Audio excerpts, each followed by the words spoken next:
قال رسول الله صلى الله عليه وسلم: ما اجتمع قوم في بيت من بيوت الله يتلون كتاب الله ويتدارسونه بينهم إلا نزلت عليهم السكينة وغشيتهم الرحمة وحفتهم الملائكة وذكرهم الله في من عنده.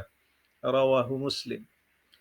جب کچھ لوگ اللہ کے گھروں میں سے کسی گھر میں بیٹھ کر اللہ کی کتاب کی تلاوت کرتے ہیں اور آپس میں اس کا مطالعہ کرتے ہیں تو ان پر سکینت نازل ہوتی ہے، رحمت انہیں ڈھانپ لیتی ہے اور فرشتے انہیں گھیر لیتے ہیں، اور اللہ ان کا ذکر اپنے درمیان فرشتوں میں کرتے ہیں۔